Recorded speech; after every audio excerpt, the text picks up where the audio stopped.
Hello everyone, ready হয়ে কোথায় যাচ্ছি? শ্বশুরবাড়িতে যাচ্ছি।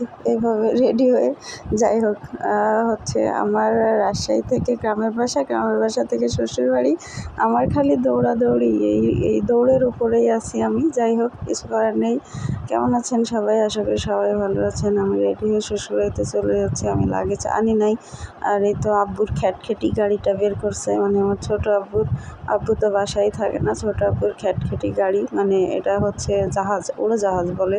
আর আমার স্কুলের হচ্ছে এই যে বাচ্চারা পড়তে চলে আসছে, ওদেরকে রেখেই আমি চলে যাচ্ছি। কারণ আরেকটা মেয়েকে রাখা আছে পড়ানোর জন্য, ওকে টাকা দিয়ে রাখা আছে। তো আমি না থাকলে ও ক্লাস করায়।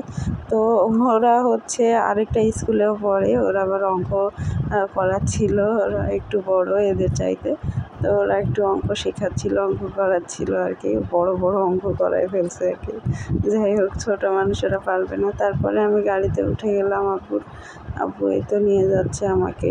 তো আমাকে নামিয়ে দিয়েই আবার আব্বু চলে আসবে বাসায়। আব্বুর অনেক কাজ আছে সেজন্য। আর ছোটো আব্বুকে আমরা আব্বু বলি, মেজো আব্বুকে আব্বু বলি।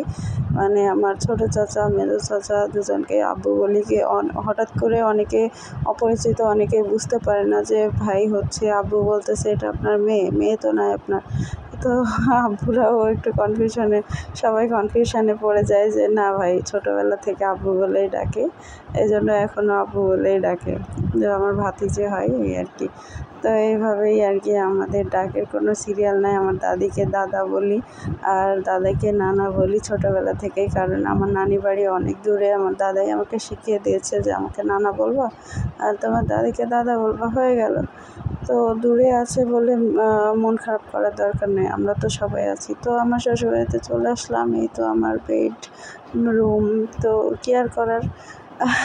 যাই হোক, সবাই আমার ভিডিওটা কেমন লাগলো অবশ্যই জানাবেন, লাইক কমেন্ট শেয়ার করবেন।